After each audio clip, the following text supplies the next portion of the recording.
Hello, and welcome. Welcome on into the Swear Word. I'm your host, Brandon Swear, and hey, this is a podcast for the chilehead community, by the chilehead community. Regardless of your spice tolerance, this is the place for you. Man, we have an amazing episode here tonight. We have two sauces on deck. We have an amazing guest locked and loaded, and a very new iteration of a fun game that everyone enjoys. Cannot wait to show this off and have some fun. So go ahead and let's start episode number 80.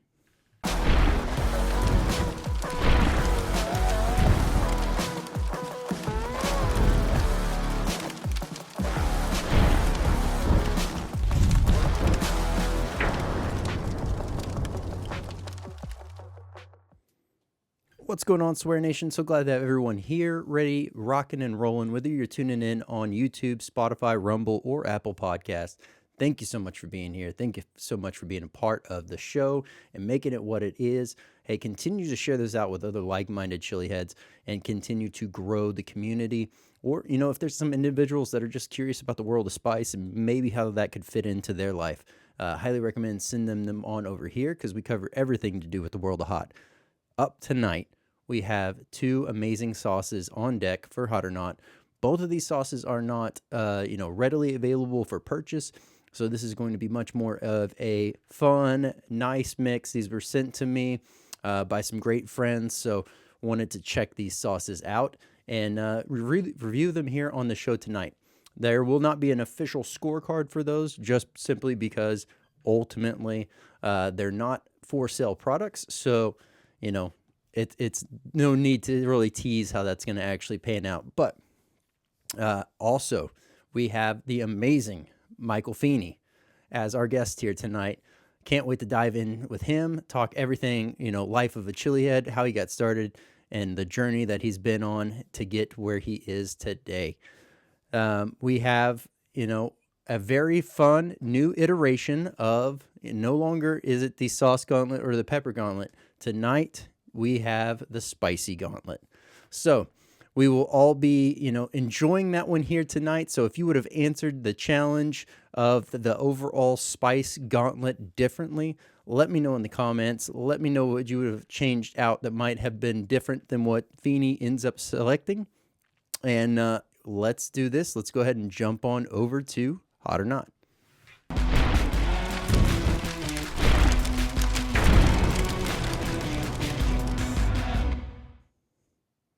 All right, hey, welcome on into Hot or Not. We have two amazing sauces on deck. First one is Hatch Me Daddy, and then we have Intrusive Thoughts. Now, this is going to be, Hatch Me Daddy is a Verde style sauce, and it is a nice collaboration sauce here. And then we have Intrusive Thoughts. The Intrusive Thoughts is, a nice bright red. It kind of looks like it has some fire charred ingredients going on in it. So looking forward to jumping into both of these. But we will start out with the Verde first. So go ahead and grab Hatch Me Daddy. Nice pull tab right on the front. Get that going. Seal out of the way. Give it a good shake. And we will talk this one over. So right off the bat, it's got, labeling-wise, very eye-appealing, very catchy, very fun. It has, the nice tractor going, squirrel riding it with a cowboy hat, peppers in the back and haul, and, just going to town. You got some farm off in the distance, so looking forward to getting into this one here. Boom. Look at that. Beautiful, well-sealed. Oh, right off the bat. Smoky Verde, like you smell some smoky peppers, some smoky possible tomatillos going on here. Maybe some charred onion. Man, that smoke smell is absolutely phenomenal. It's intoxicating. I can't tell what that is. If that's hickory or if that's, man, that might be hickory or mesquite. I can't really tell. It's hard to pinpoint on that from the aroma, but man, you can tell that the smell itself is from an actual smoker as opposed from liquid smoke. So all in all, you're seeing a nice, well, we'll get into the consistency here in a second, but you're seeing some specks of what looks like some spices, some peppers, and like granular pepper, as well as obviously pepper bits. But let's get this one going here. Get a good shake, nice medium hold and consistency on this sauce. Big tablespoon there. Oh my goodness. It opens up so much more once it hits the spoon. In the bottle, getting a phenomenal smell, nice presentation of the smoke, and the overall freshness from the sauce itself. But on the spoon, as it opens up, as it's catching more of a surface area going on, I'm already salivating from this. You can pick up the amazing smoky notes, the depth, the savoriness to this overall aroma. So looking forward to getting into this. Cheers.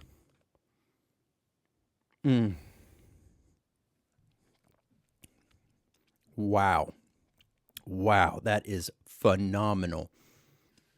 Right off the bat, you get that nice smoky, a kiss of savory, and oddly enough, as it goes in, it's from that savory note, it becomes a very almost smooth, inviting. It gives you this false expectation that what you've just ate is just simply a flavor bomb.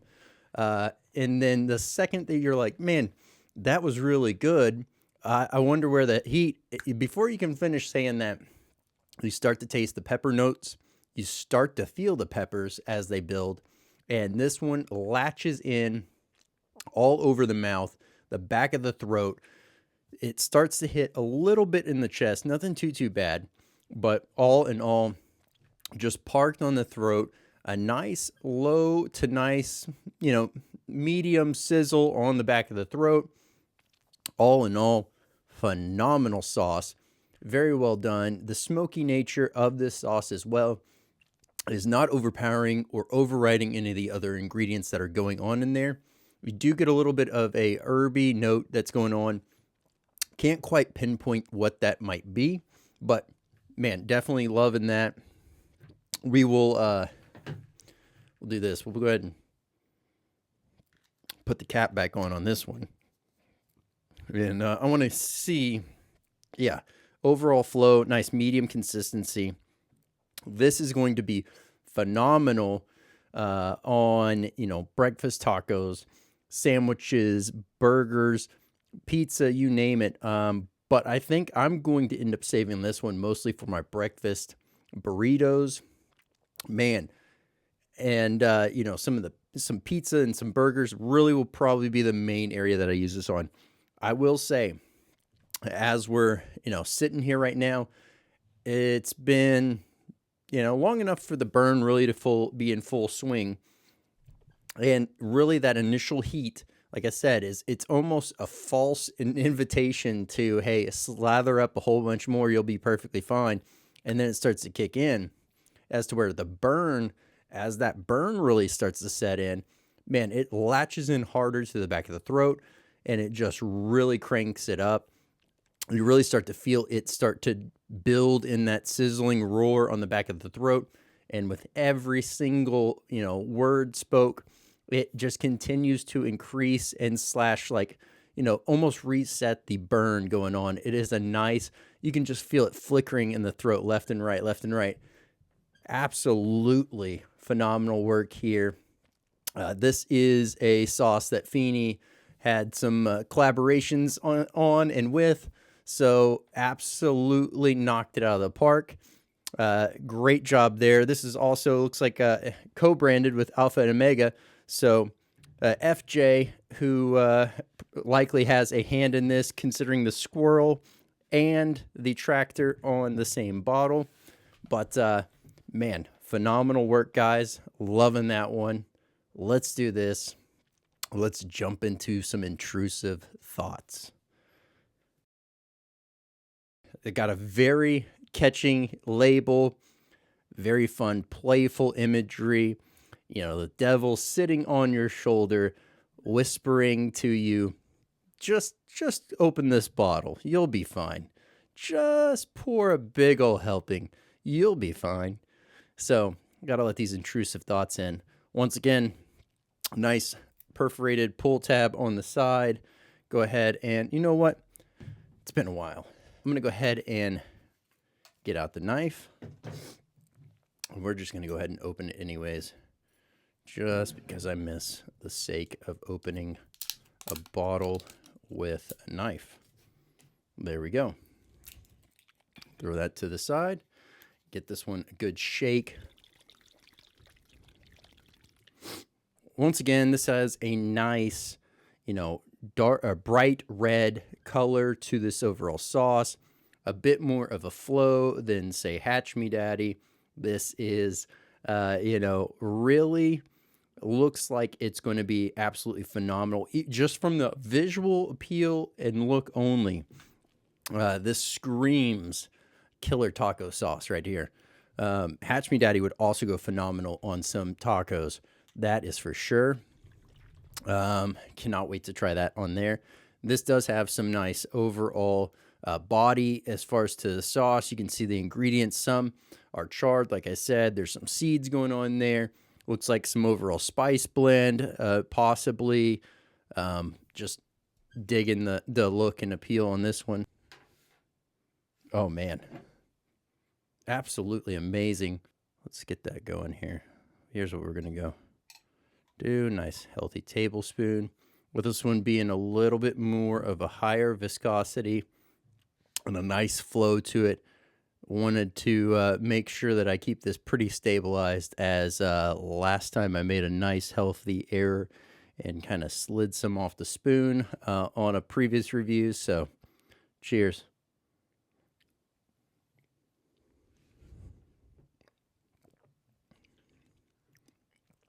Wow. Right off the bat, you are getting a nice, sweet, also a little kiss of vinegar. You're getting a lot of the overall savory notes that are coming through, and greeted with super hot taste. Now, the super hots that are in here, if I had to guess, I don't know. Is that Primo Tali? Is that Primo? It's hard to gauge. It definitely is. If I had to guess, it would probably be either Primo Tali or Primo's. It has that same kind of body profile taste to the overall sauce. Absolutely phenomenal. The burn on this one, the heat, or we'll talk about the heat first. Neither of these sauces would be ones that I would recommend for individuals just starting out. Not to worry. Like I said at the very start of this, these sauces are not for commercial sale. These are, sauces that have been gifted and honored to have here and be able to try.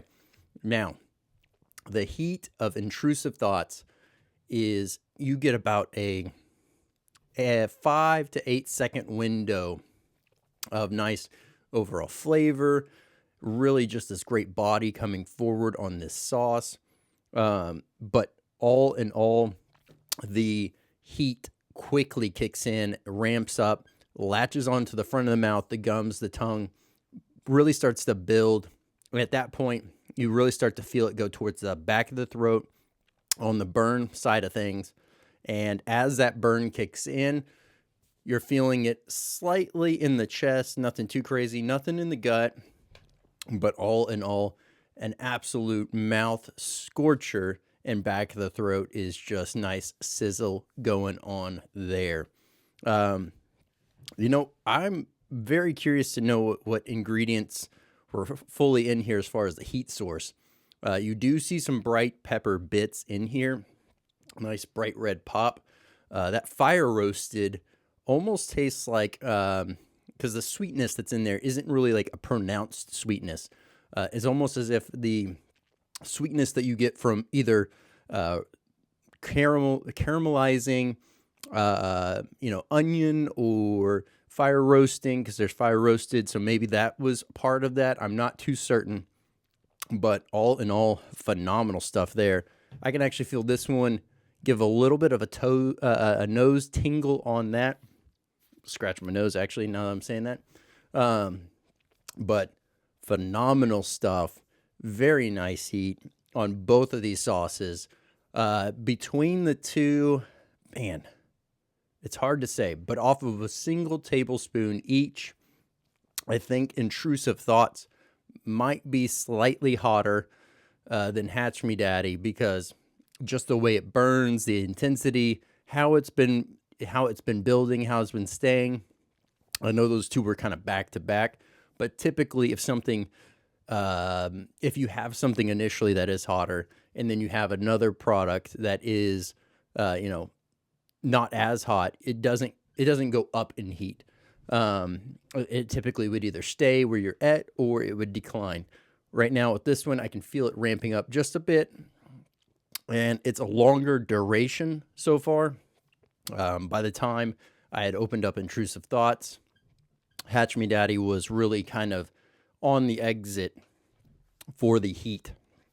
Salivating like crazy. Absolutely phenomenal. I could see myself using this just about on anything.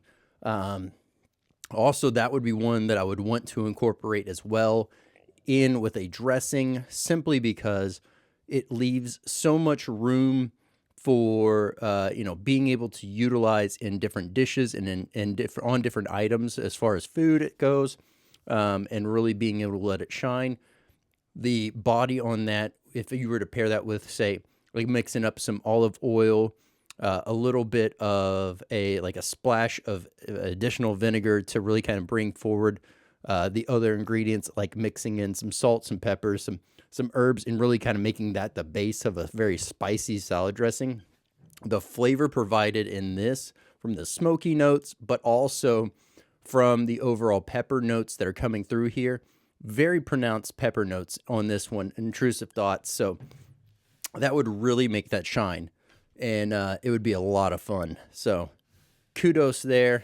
And I definitely, if you've tried these and you've been fortunate enough to get some of these, let me know in the comments down below what you think of both of these sauces. I absolutely loved each one of these. So Wonka, you killed it with this one, and Feeney and FJ, y'all knocked it out of the park on the Hatch Me Daddy. So great job there. Let's do this. Let's go ahead and jump on over to the interview.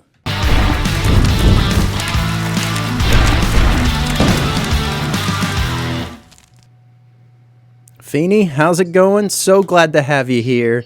I was very thrilled to have your name come up as the hot seat nomination. It's been far too long to not set this one up sooner. Heck yeah, dude! I'm glad you had me on. I know I was kind of told that someone kind of put me in on the next show, and it was like, I've always I'm excited to be here. I'm excited to be here. Well, glad to have you here. As everyone gets to watch and listen, they'll quickly understand that we've had quite our fair share of fun and burns and, just great events overall. And I'm sure we'll eventually touch on every little kind of area that kind of goes through that, because there's a lot of great times shared. So. Yeah, definitely. But, one thing I always like to lead off with is really gaining an understanding of what got you into the world of spice, and then what was that catapulting moment that you were like, I'm going to start doing more of the extreme, the challenges, the chili head side of things. Well, what kind of got me into spice is, I've always kind of liked heat, but I started growing jalapenos and cayennes. Really is what kind of set it off, and making cowboy candy and just doing a lot of stuff, gardening with the wife, and I started up with the different plants. So I think I went from cayenne. The following year I did habaneros and Trinidad Butch tea, scorpions, and then from there COVID hit, and we were stuck in the house, and I got on a group called Burn Session and found out about tincture and a couple other things, and just started doing that. And then I had someone send me some really, really hot stuff. Odin from Odin's Chili sent me a very, very, very hot tink, and it put me in cramps for 2 hours, and really made me question everything. And it took me probably I don't know, maybe I'd say 6 months, 7 months to get off of spicy. We call it spicy wine, some really low tink from. It was, I think, Nathan Grice was running a chat or a flash, and you had to do a trident, and I did a trident spicy wine, and FJ from Alpha and Omega was on there, and he was like, "I challenge you to a trident of Wonka Tinks." And I had heard of Evil Wonka at the time, but I didn't like ever know like what was going on with him. And he had me like 3 pretty good tinks in like 2-3 days. It came faster than I expected, and wrecked myself. And then from there, it was Cap Crew is where I really started like taking off, pushing my heat, and really it's the people in there that was pushing my spiciness. Just telling me that I could do it and going from there. So I don't know. That was the initial, I guess, play of getting into challenge level things is that moment right there. Yeah, that kind of catapulted me on. That's a pretty intense journey too. I mean, as you were discussing, even the peppers and the grow and everything, to go from a habanero over to a butch tea, it's like that jump alone had to be a bit devastating. And then once you started talking about the tincture side of things, and going from the spicy wine to straight from there to Wonka Tinks is pretty devastating adjustment. It was pretty crazy. So yeah. I don't know. I think the butch tea was like my first really hot pepper that I ate, and I remember like dehydrating them. And I had a friend over, and I gave him a pepper or a half of a pod, a dried pod. We didn't really like. I think freshy season had ended. But he threw it in his mouth, and he just started dying. And I looked at him like, "Are you okay?" I was like, "How hot is it?" And he looked at me like, "You've never ate one, and you gave me this." So he immediately made me put it in my mouth, and like I was like, I mean, I think we both sat there and drooled on the back porch for like probably a good 10-15 minutes. That's like my first encounter with anything super hot, and it was pretty crazy. And I mean, I think that was like 2016, I want to say. Maybe 2017. And then kind of I just have kept increasing my grow every year. It's turned into more of a hobby of making spicy items and just sharing with friends. We make and sell stuff at the farmer's market and stuff like that, but nothing like huge scale. It's more of just like fun and gives me something to do. Yeah, definitely. And, at the same time, you have, let's go ahead and start that as well. We'll go ahead and get my drink going. We're going to do a spicy drink, just get going here. I unfortunately forgot my carbonated beverage, so we're rocking and rolling with some of the kids' apple juice. So that's going to be awesome. This will be fun. That'll be awesome. Delicious. Nice and full here. But yeah, no, I mean that's the beauty of it too, is really kind of the personalized journey that everyone has and everyone gets to be able to be a part of, and really so like while someone's figuring out their own spice journey, I mean, you see this happen a lot in Cap Crew. You see this happen a lot just in general in many different communities. When someone comes in, the excitement, the drive, hey, I can do this. It's always fun to see, first and foremost, how they handle that first challenge or that first interaction with, something from the group. Second of all, that's spicy. Yeah. Yeah. Then it's like, how do they end up, do they bounce back from this? Are they immediately chomping at the bit, or are they pulling back and now questioning life, right? Evaluating life. Yeah, like the decisions that were made. And that's I think the funnest to watch. And I think honestly that is exactly what I know deep down, I know it was FJ, Barnhog, and Wonka all sitting there together, like, let's see what this guy does. You know, it's like, is he gonna continue? Is he like gonna just take off and not see us again? Because I mean, that happens. That definitely happens. Like, Oh yeah. if you're not, you're usually not prepared for it. If you have not had some super spicy stuff, and whenever you do it, you've got it's a 50-50 chance of you having a horrible time and being like, wow, I will never do that again, or you having a great time and grabbing it and just full steam ahead. Yeah. So Yeah. I mean, it's always fun to see that happen. Now, with as you started getting into these challenges, I mean, outside of the tink stuff, when you started to really get into the different options out there, did you start out with, I guess, first and foremost, what was that first challenge that you really got into outside of, say, tink? And then, you know, what I know that you've done some League of Fire pushes and yes. all that. So when was that stepping moment into the League of Fire side of things as well? Honestly, I'm gonna say Ryan. I mean Ryan Thomas and FJ, and there's a couple of them that I think I'm trying to remember the first challenge, the actual League of Fire challenge that I did, and I think that it wasn't necessarily League of Fire like the way they do it, but Ryan and Kelly had me basically do a Tube of Terror Coke chug, and I like had to pour them in a Coke, and then drink that and chew them up the whole time and kind of run it that way. And I think that was the actual first LOF thing that I did. That was like super hot. Yeah. I had done Typhoon before that, I think. It kind of geared me to knowing like what that heat level was going to be like, but I think that was my first. I can't remember. There's been a few now. But I think that was the jump. It's like, because I started looking at points for that, and I didn't really like.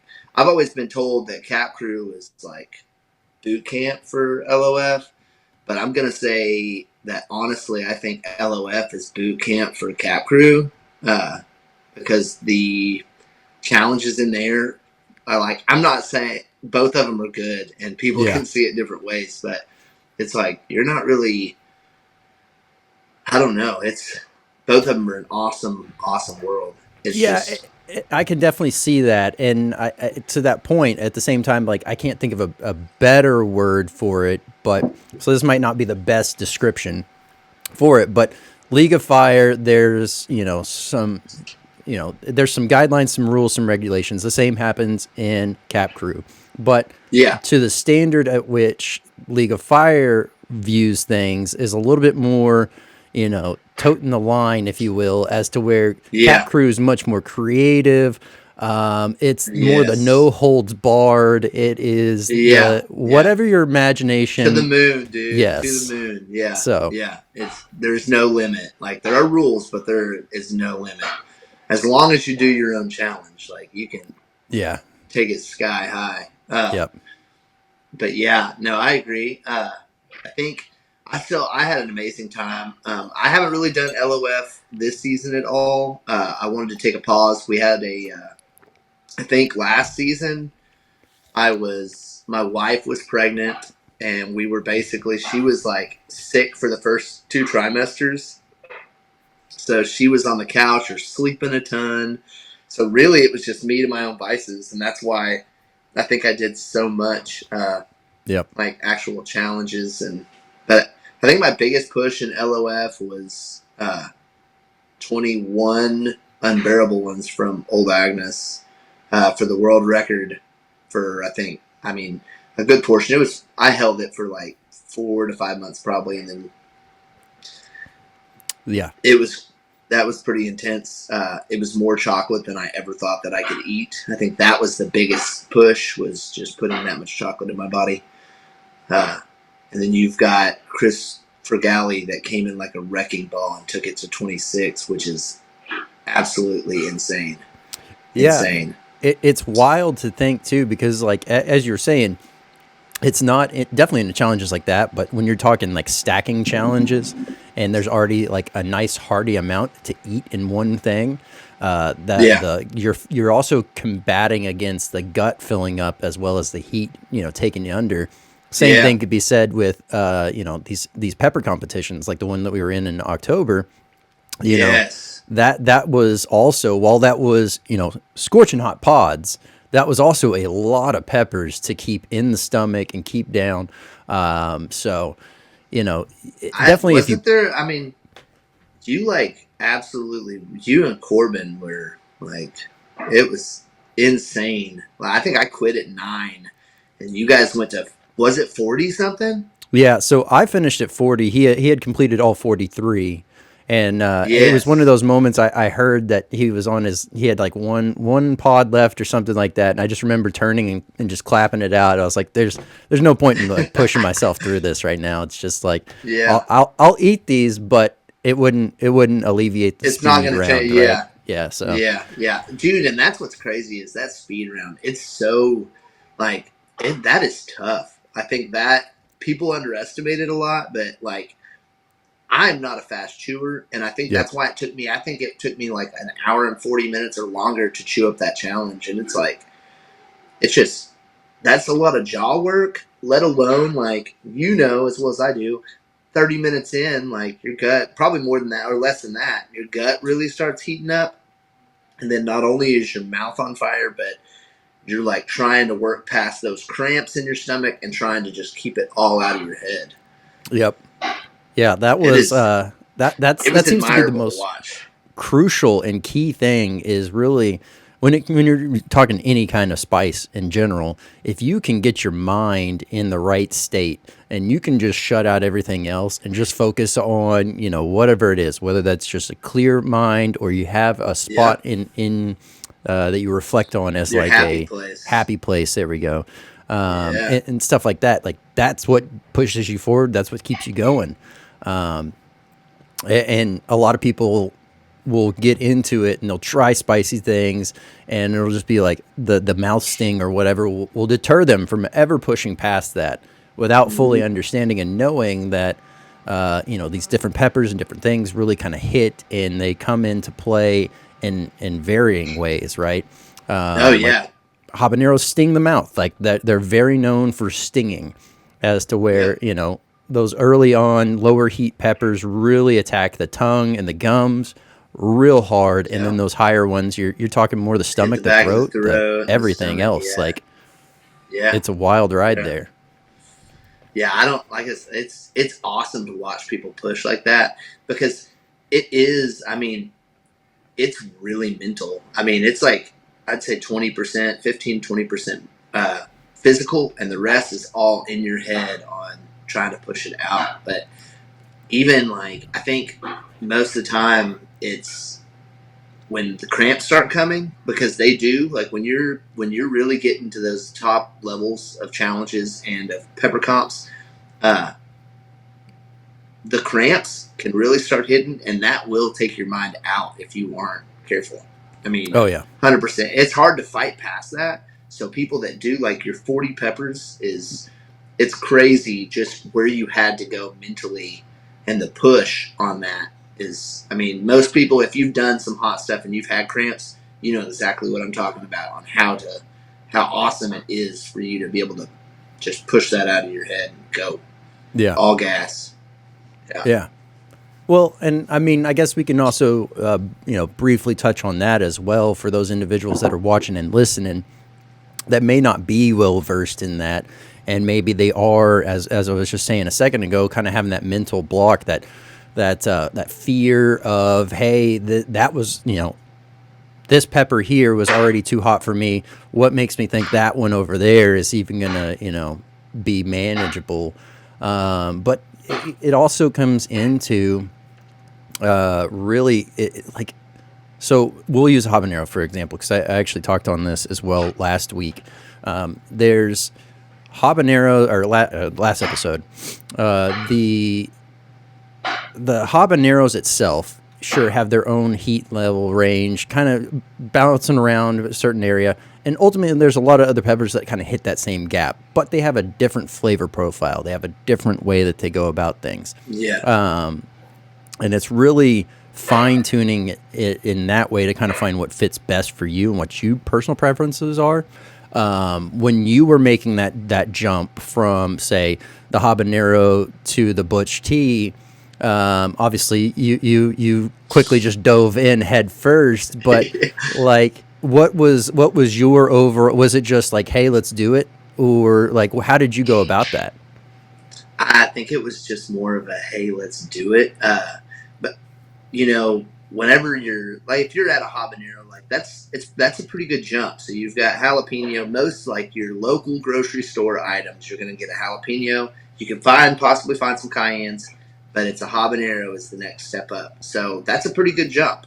The same goes for your super hots, and I think it was just me us just being like, I wonder how this one's going to be. And at the point, like I said, I'd never had anything that hot in my life at that point.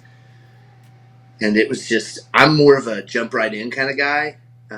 And then I guess I ask a lot of questions later, like, Yep. It's like, holy crap, what was that? But that's kind of my route of things is I just was like, well,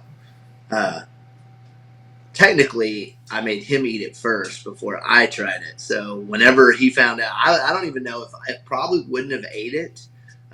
It could have changed everything if he didn't know that I hadn't eaten it or ate it. So he was probably like, "You get that too, dude. Like what do you mean? How hot is it?" It's like, so it's probably more me playing a trick on my friend, and then I got roped up into it anyways. But I don't know why I go to spice. It just is. I'm just like naturally drawn to just that burn and the profile of them, and I love it. I love it. I mean, one of the things that's commonly correlated too amongst like chili heads in general is that adrenaline junkie kind of identity, if you will. Yep.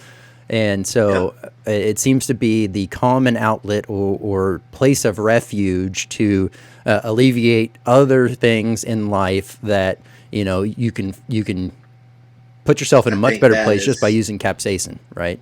Oh, yeah. No, and I think that is also, I found a lot of friends, and I've gained a lot of friends and family.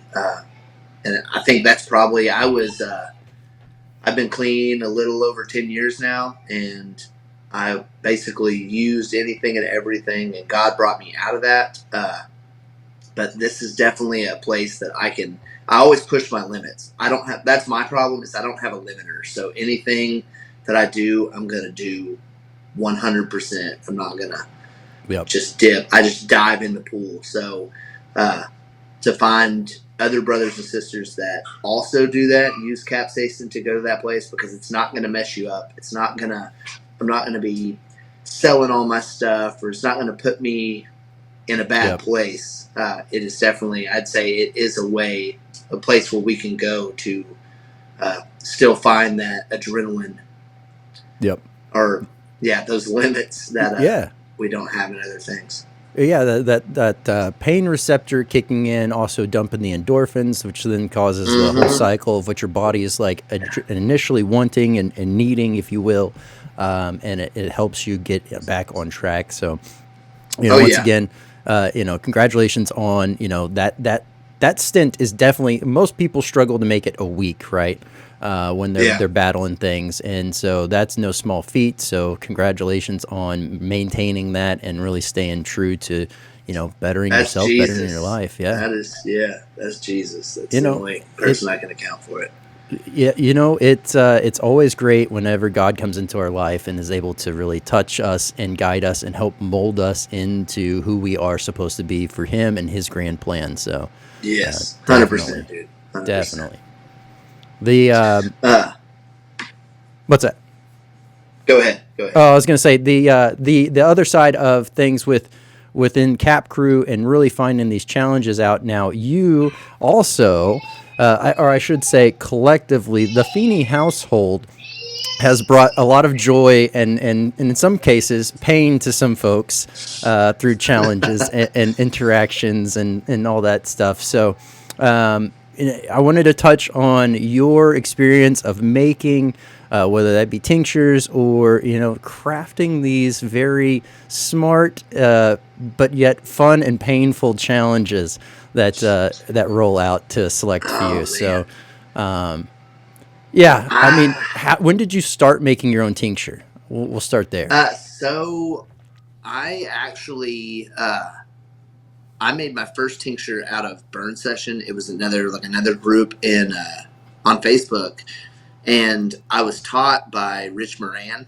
He makes a bunch of great flavored tinks, um, but he was kind of doing a class. I guess you would say a class, kind of doing an instructional video series that I ended up watching, and I started messaging him, and he just kind of gave me a general idea of how to go about it and do it. And the first one I ever made was called Pineapple Fuego, and it like I couldn't even do that. Was I'd do like a quarter of a stick of Arabi, and dude, it would give me gut cramps. That was before I had the 2 hour cramp session and paused on anything really, really, really spicy. Odin did that to me, and then, but really just from there, and then I really enjoyed the process. I like that's the thing is I'm mostly hobby.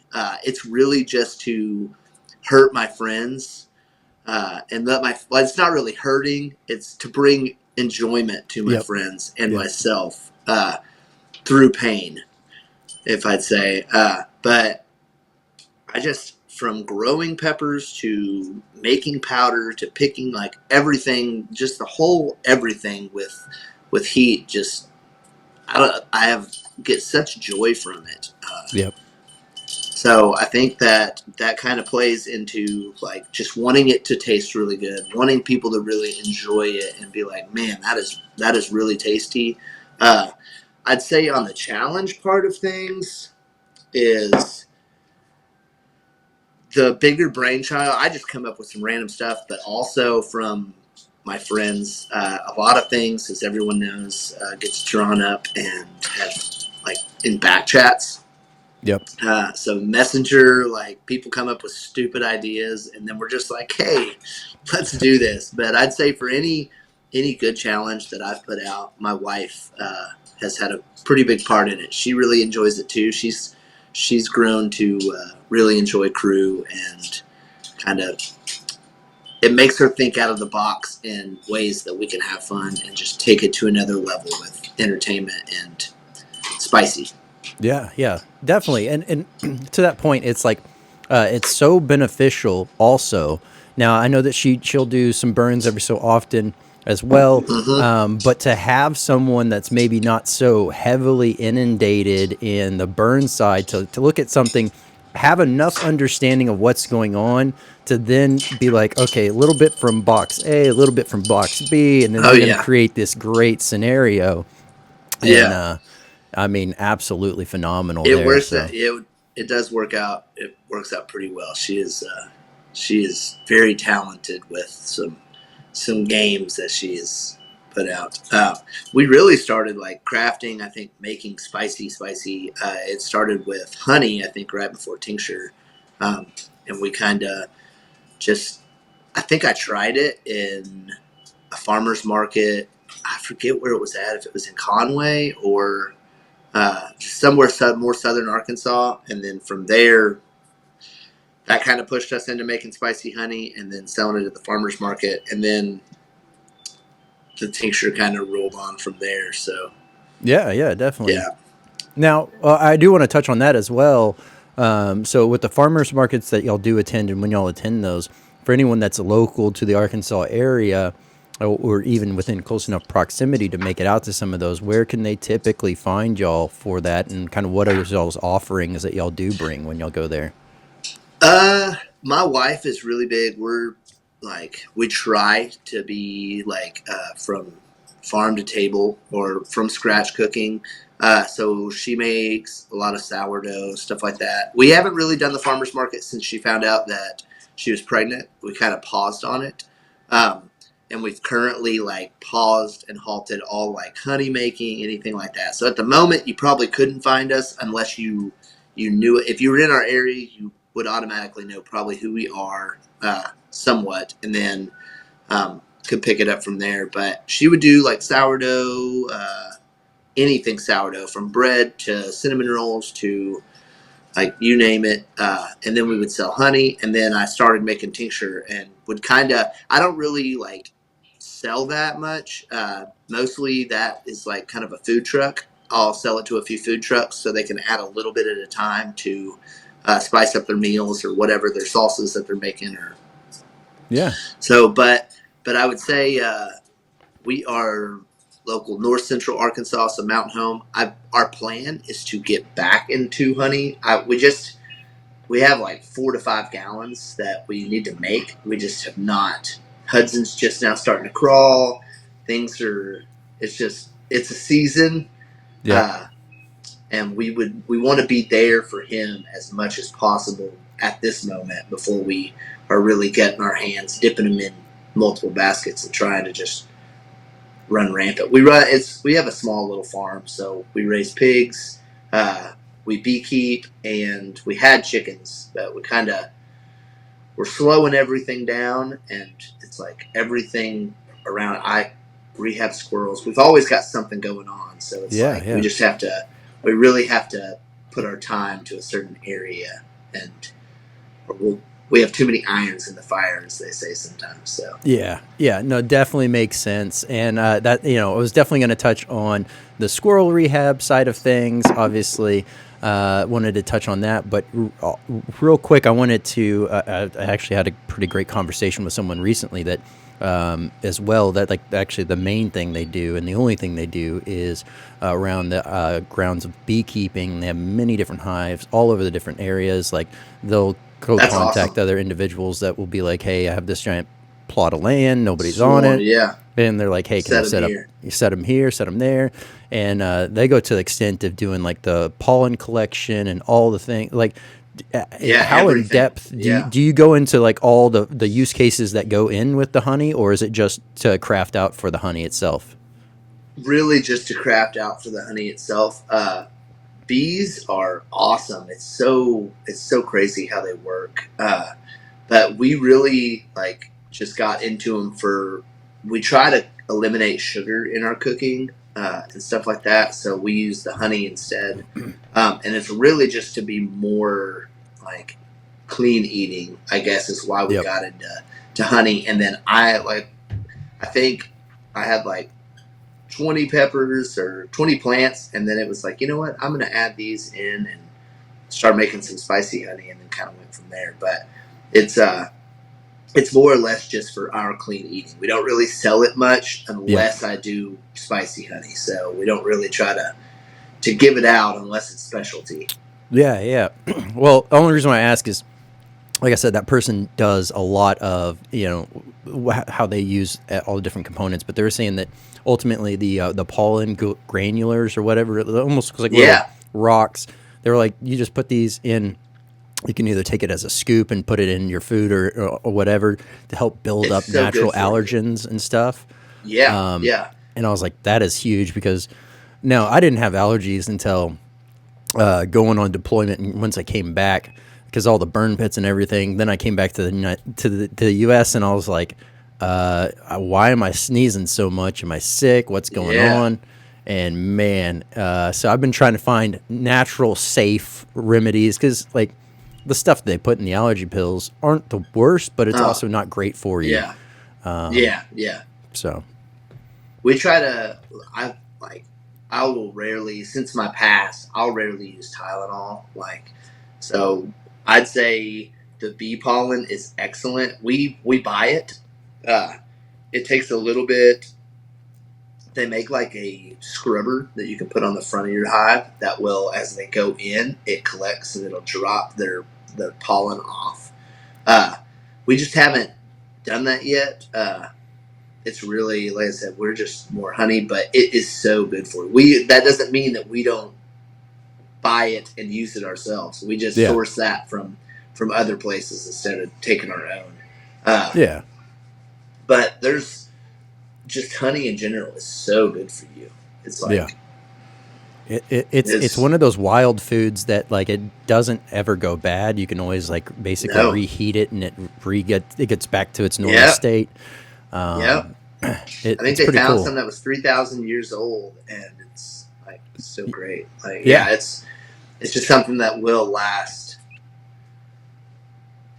Yeah, no, it's super cool. Okay, yeah. Now the squirrel aspect side of things, you have, so you now have a new squirrel. You had at one point. I guess let everyone know. I guess a little bit of background on how you got into this whole squirrel side of things and how the journey's gone. So I started rehabbing squirrels. I don't even really. I would say I rehab them, but I don't. I am not necessarily like licensed in the state of Arkansas. You can have up to like 6 baby squirrels or squirrels, live some animals. But I just got into it. Uh, I found him. So I was mowing a yard in September of last year. No, so it would have been 2 years ago, right? No, 2023. 2023, yeah, September 2023. I was mowing a yard and I looked down and I thought I saw a rat on the ground and I was like, "What in the world is this?" So I get down, I pick him up, and the thing doesn't even have his eyes open. And I'm not one to like keep them at like I had never messed with like wildlife like that, so I put him on the tree, and I kept mowing the yard and was like called my wife and was like, "Hey, I found a baby squirrel. I put him on the tree. I am going to see if his mom comes for him, but if he doesn't, are we cool to take him home?" And it kind of went like that. His mom never came. He was ended up on the ground whenever I found him again, so I picked him up. And basically nursed him back to health. For the difference between, so you can have fall squirrels and you can have spring squirrels. Fall squirrels, like usually the process is 16 weeks and you can release them back into the wild, or at least put them into a outdoor cage and then do they call it a slow release. We found a fall squirrel, so it's way too cold in our area to release at 16 weeks. So most of the time you keep them. I think the whole time that Hudson was in, she was pregnant with Hudson. We found him 2 weeks before she found out she was pregnant. So we had him for 9 months and before we could release him. But we got hit with a tornado last year, and there was a whole bunch of stuff that happened before I could even release him. But it just kind of went from there. He actually joined me in a bunch of lives on Cab Crew, so I have now been known as the Squirrel Man. Yep. Or the Squirrel Master. So I don't know, the bond that one person gets with them is super awesome. I mean, they will bite you. Squirrels are no joke. I would never want to get in a fight with a squirrel because their claws are like talons. They will rip you to shreds. I used to have like cuts and everything all over my hands. I still got them on my shoulder because I try to be a little less hands-on with them now than I was with Squax. It took Squax a little longer to be released, and I don't think it was because of my interaction with him, but I gained too much of a bond with him, and it was hard for me to let go. So I try. I've had 2 since Squax. And I try to slowly, like he'll still get out. I'll clean his cage every day, give him food, and feed him, and then he'll like jump out. He's learned now that he can jump out of the cage, so he'll run around my shoulders and walk with me to get like the paper towels to clean his cage out and all that.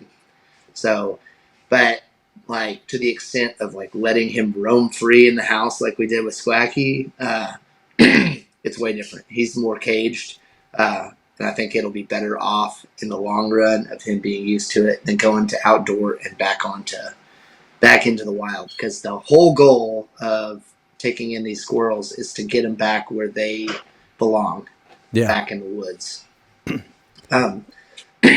But yeah, it was just kind of a tripping over a squirrel during one of my jobs, and here we are. Like I think the squirrel is my favorite animal.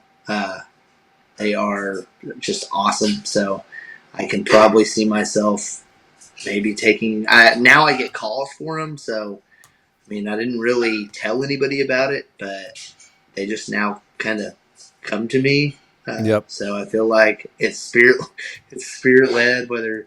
Shelby doesn't love it all the time because they can be kind of messy, but this guy Chubbs has been he's one of the cleanest squirrels that I have rehabbed so far. So that's a plus. Very nice. But yeah, that's my squirrel journey.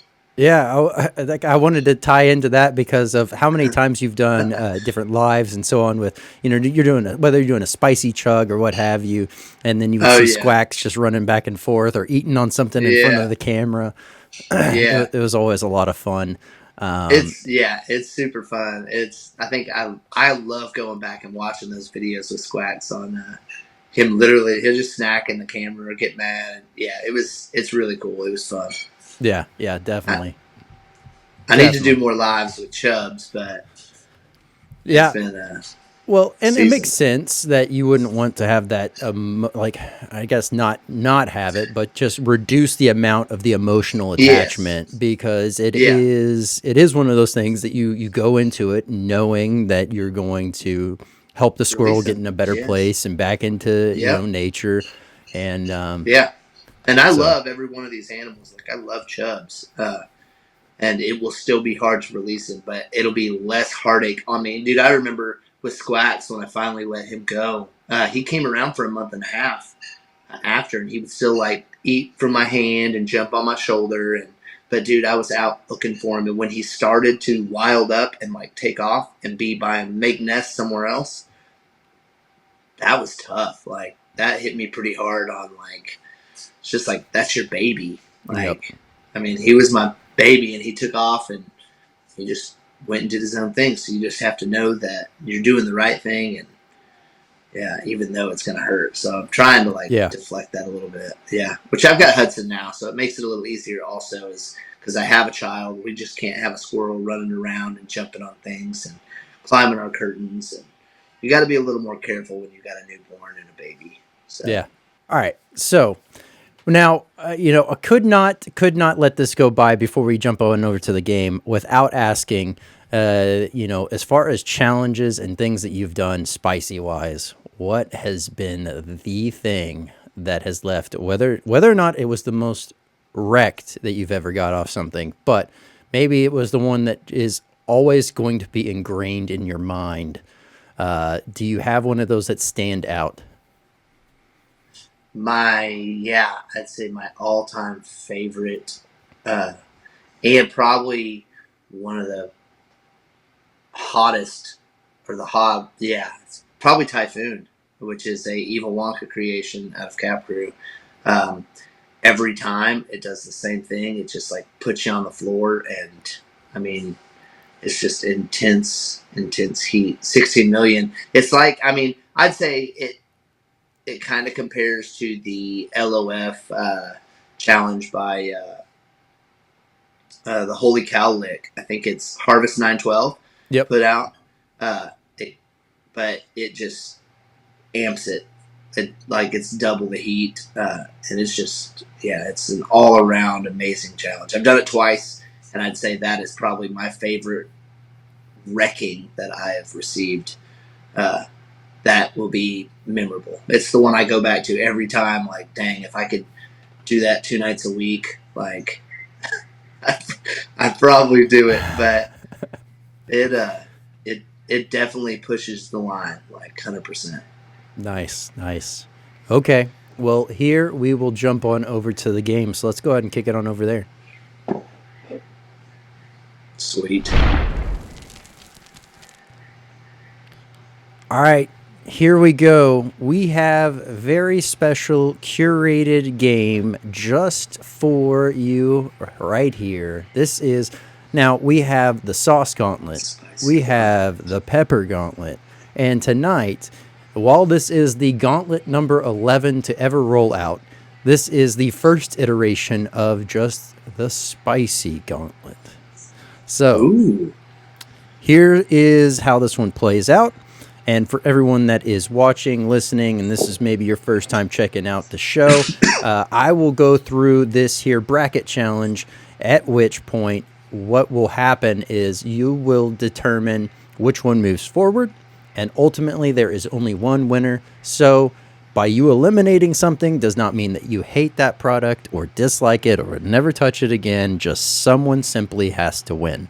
So up first, I will move this here, and we will get a nice zoom in going, and we are going to dive into the first product. So here we go. Boom. We have the orange, and we have the cap bar. Let me get a nice zoomed in a little bit more for you and all of those watching. The orange, you glad it's almost not hot. Yeah. That is one of the most tasty challenges I have ever eaten. It is so good. Then we have the cap bar version. I believe that's version 1 right there. I don't think I've ever had the pleasure of doing that. I'm probably glad I've never had the pleasure of doing that. Chocolate. There's something about chocolate and spicy that absolutely destroys me. Especially on those like super like the ones that are actually amped up. Chocolate just like holds to your gut. Yep. And it is very hard if you are a person that boots or purges the challenge or whatever out, you will find that chocolate is not your friend. It's not coming out very easy. Yep. Like you have to work on it until you almost like blow your vessels out. Yep. Absolutely. All right. So does that mean orange? Orange, you glad it's not, or orange, you glad it's almost not wins. Hot? Okay. Yeah. All right. I guess that one wins. We will move that one forward, and I will go ahead and we will put an X on that. All right. Up next, we have the Tubatera version 2.0 versus the Killer Queen. Ooh.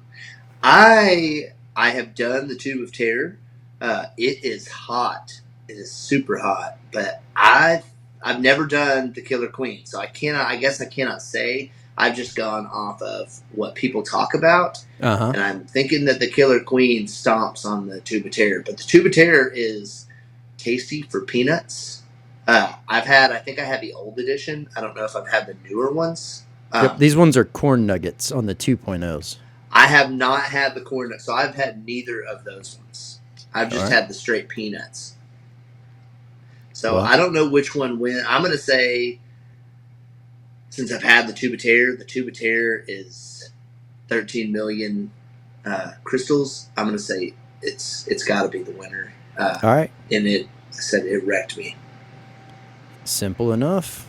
Next up, we have the Unbearable versus the League of Fire Challenge Chug number 2 on that one.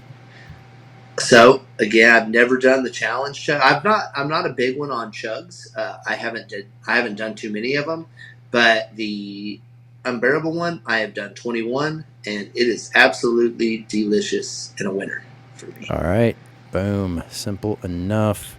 Old Agnes puts out some amazing products. I have yet to dabble in them. I always hear great things. Eventually, I will get to it. I just have not yet. You need to review them. We need to get you to review them.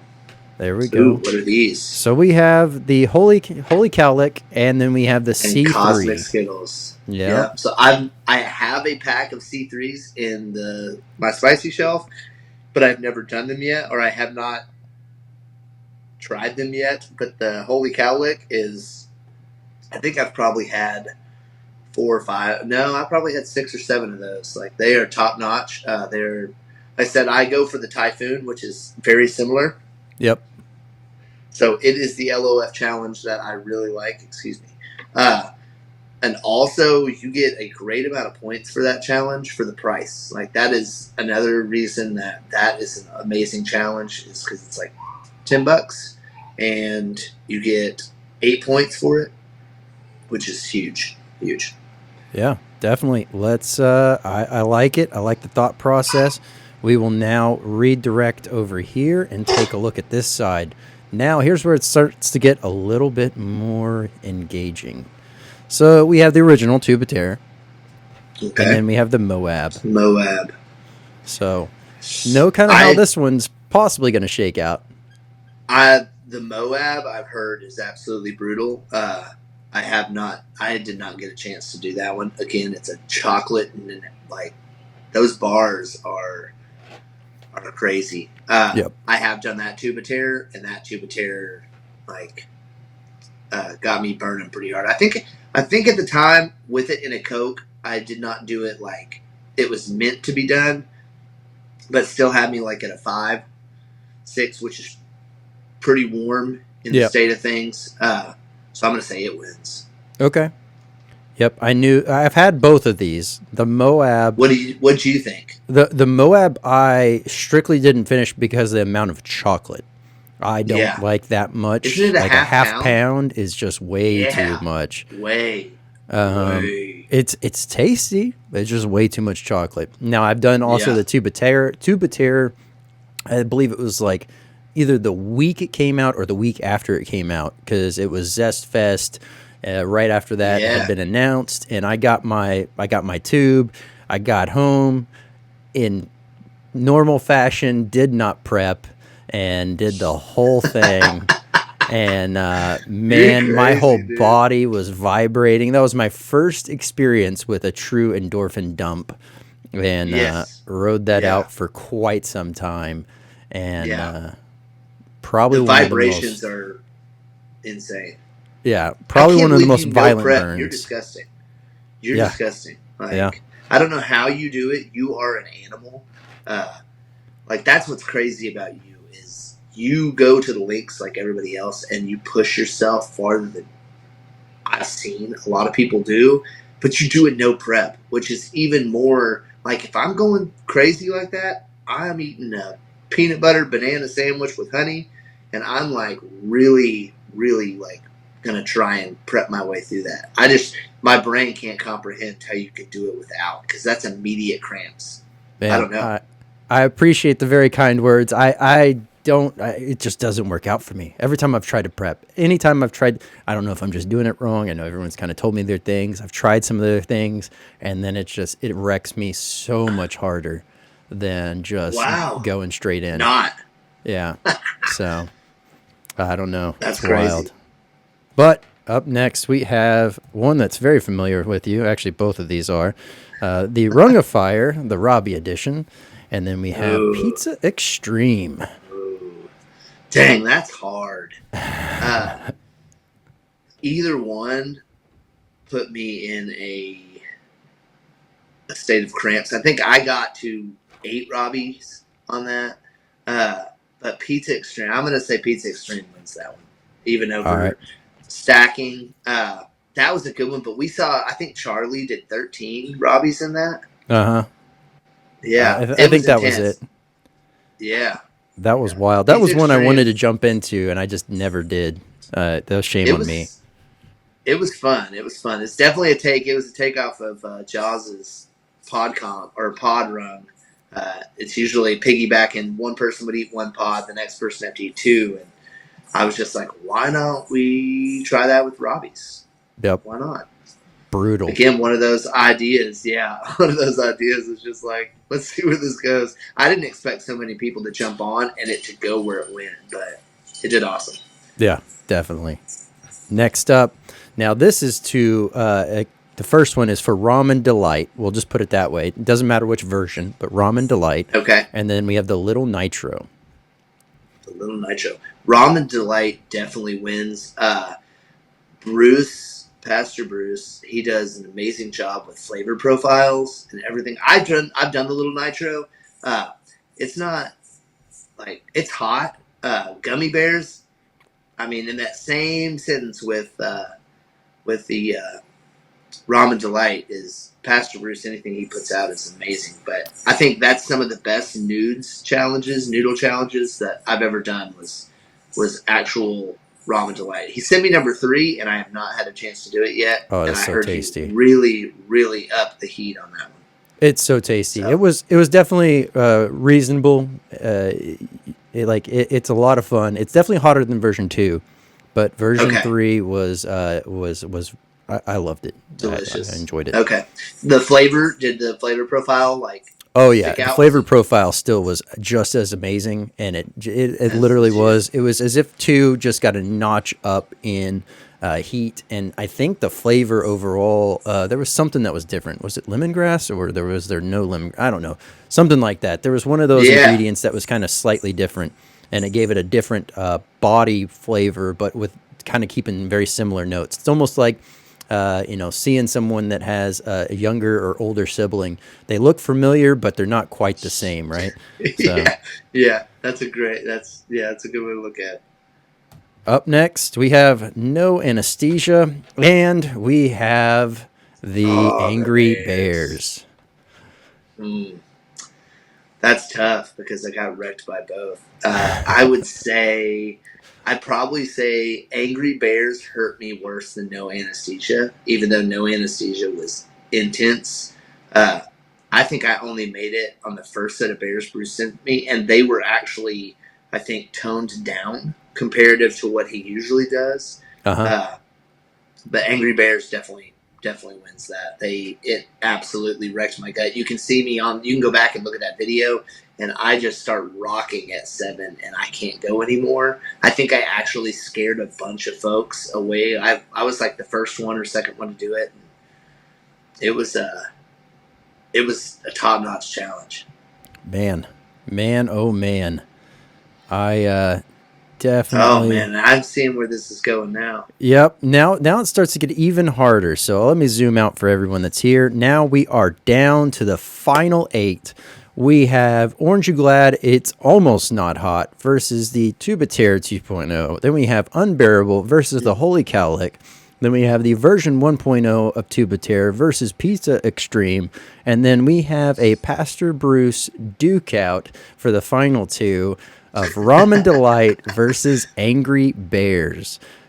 We will Oh, start up here in the top corner again. Let me go ahead and zoom that back in for all those that are watching. So the Orange You Glad It's Almost Not Hot, or the Tuba Terror version 2.0. I can't. So I haven't had the 2.0. So I'm gonna say Orange You Glad It's Not Hot, just because of the delicious. So if you're looking for an entry level LOF challenge, that is it. That most folks just getting into the game can do and really, really, really enjoy. Very well said. Very well said. Now, here we go. Mm. Unbearable versus the Holy Cowlick. I want to say the Unbearable for flavor, but I'm going to say the Maddie's Cowlick just because of what it is. It's absolutely a great challenge. I think it's my favorite, one of my favorite LOF challenges. I like it. I like it. I thought for sure that the Unbearable might be one of the ones that make it to the final round, but I definitely see Yeah. where that would come into play. Yeah, I mean for flavor, it definitely can take you like it's so delicious. It's like the orange you glad it's not hot. Anything Steve touches is delicious. Like he just can really craft some really good challenges. I did 21 of those. I was sick of chocolate by the time I did that, and the Maddie's just there's something about that 16 million and those the face vibrations and the push that it makes you like go through is Yep. it's just it can't be beat. For a chili head, that's you go for what's going to take you to the moon, and that definitely will do it. There we go. Well, now we have Pizza Extreme or Tuba Terror version 1. Pizza Extreme. All right. That is another one that will be solidified in my mind of uh, the fun that it gives you. Uh, for sure. It is a good one. All right. Now we have Ramen Delight Ooh. versus Angry Bears. Angry Bears. All I right. love them both, but Angry Bears definitely put me in worse. And the next pick is going to be very hard. Yeah. I mean, now we're down to the final four. Now things get really intense. Here we I go. We know. have the Orange You Glad It's Not Hot, or Orange You Glad It's Almost Not Hot, and then the Holy Cow Lick, the Pizza Extreme, and Angry Bears. So, would you like to Mm, start on the left or would you like to start on the right?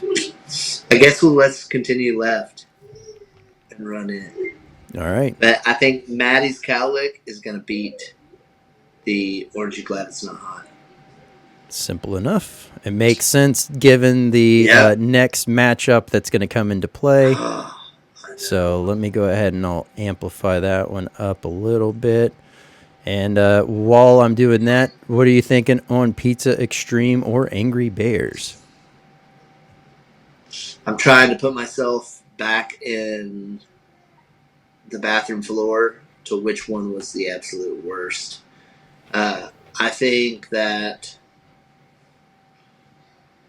both were so hot. I'm gonna go with Angry Bears Okay.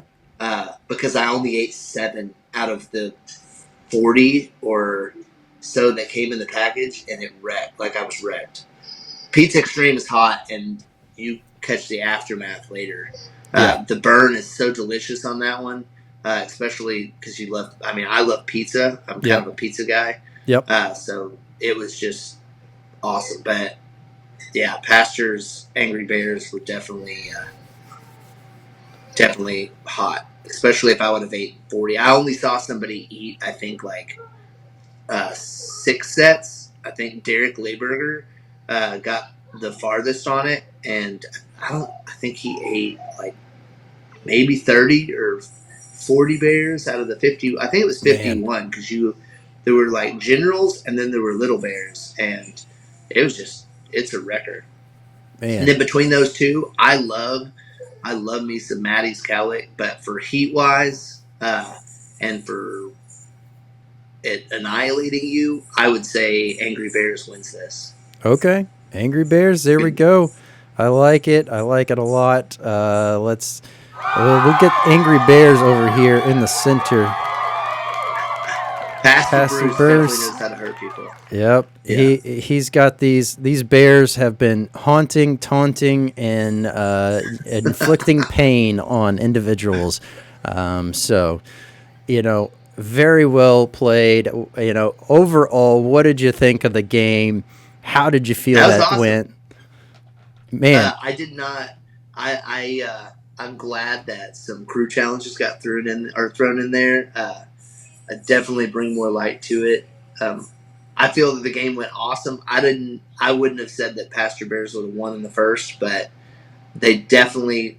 Like I said, I never finished them, so yep.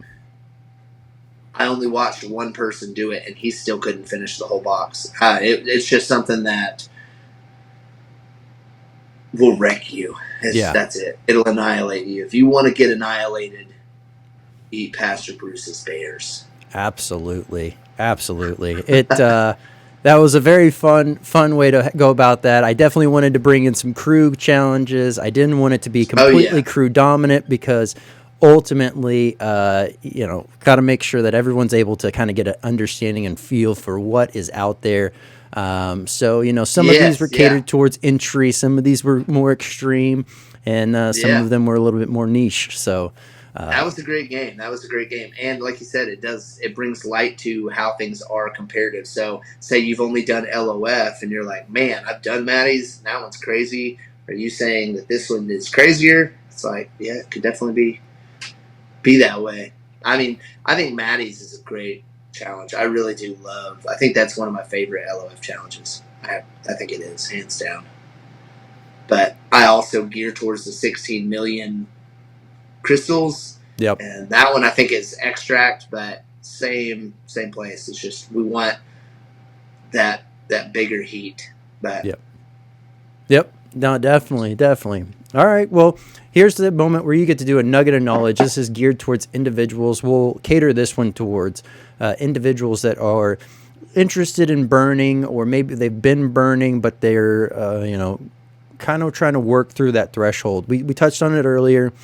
Definitely, the advice of diving headfirst could easily be it. But did you have a nugget of knowledge that you would gear towards an individual that is just starting out on their path, or maybe they've hit a plateau and kind of questioning to go further?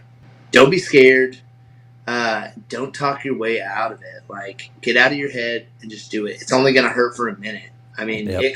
it could really hurt, but it's going to go away. Like, it's not like it holds on forever. And it's just part of that journey. If you're chasing the next hottest thing, like, just do it. I mean, really, you're challenging yourself.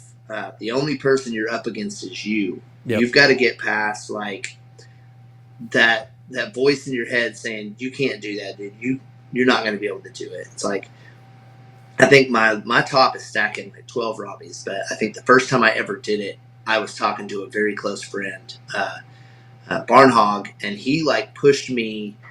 I thought I could only do like 4. You know what I mean? I was like I had only ever done 3 to that point. I had done a trident, but never like a stack. So when you stack, it's back to back Robbie, and you just continue to go with it. And I told him I couldn't do it. I was like, hey man, it was actually for a Wonka chip. I was like, hey man, can I only do 6?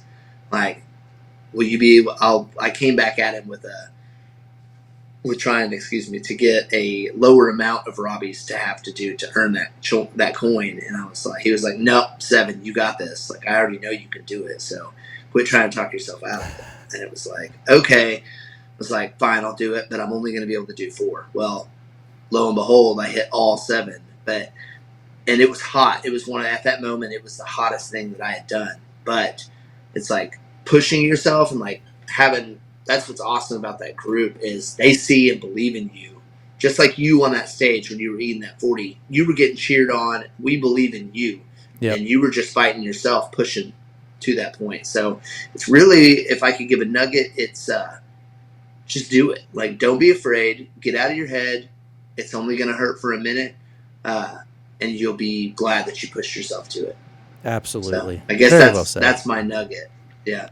Very well said. Okay. Now here's your chance to put someone else on the hot seat. Obviously, you were nominated to be on the hot seat and put here. So who would you like to nominate to have come on the show? I am going to nominate Dry Fork Micro Farm, Matt and Maggie. I am like I said, a hobby grower. I don't grow that many peppers. I mean, I grow more than the normal person, but I always seek advice from Matt and Maggie. They have a farm up in Indiana, and they do bees, like basically like anything that I do, they also do. So it's really inspiring to watch how they've built their farm up and how now he grows like 1,000 peppers or more. Compared to like my 170 is just insane. So I guess in that, Dry Fork Micro Farm, I would love to see them on the show. All right. Sounds great. I'll be reaching out. We'll be setting up a time to have Dry Fork on the show. And hey, the last thing is really just, do you have anything else you want to let those that are watching or listening know, or how they can keep up with you? Join Capsaicin Crew, baby. Let's have some fun. I mean, that's the only place I'm on Facebook with. It's where I like to hang out, and it's just an amazing group. But come have some fun with us. If you like heat, let's see what you got. There we go.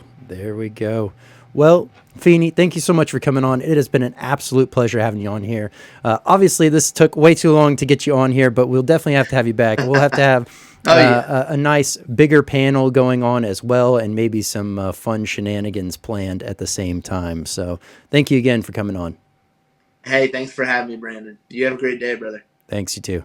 Feeney, thank you so much for coming on. It was an absolute pleasure having you on the show and to really be able to dive in and talk about your experience, your journeys as a chilehead, as a hobbyist, as your overall passion just continues to pour out within the groups and through the competitions and everything that you're involved in. Thank you so much for being on here. Also wanted to say, hey, phenomenal job on the sauces here tonight. Absolutely amazing stuff going on there. Once again, this is obviously not something that is readily available to the public. So for this sauce in particular, I will not have the links for everything down below as I normally do for the Hot or Not products that were featured here. Now, don't forget, new episodes drop every Tuesday and Thursday night at 8 p.m. Central. So continue to share this out with other like-minded chili heads and really those individuals that might even just be curious about the world of hot. So this is your place to find everything to do with the world of hot. Want to give a quick shout out to our sponsors, podvision.io. If you are looking to grow your brand, start your brand, you hit a bump in the road and you're trying to figure things out, highly recommend checking out podvision.io for all your needs, as well as webdx.one. If you are a small or medium business and you're looking to automate your business and really refine it, I highly recommend checking out webdx.one, as well as if you're looking to upgrade, improve, you have some changes to a site, maybe you don't even have a website yet for your business, you're really wanting to have a great social presence when people find you online, highly recommend checking out webdx.one for all those needs. Episode 80 is in the books. I'm Brandon Swear, and from everything from the world of hot, this has been The Swear Word.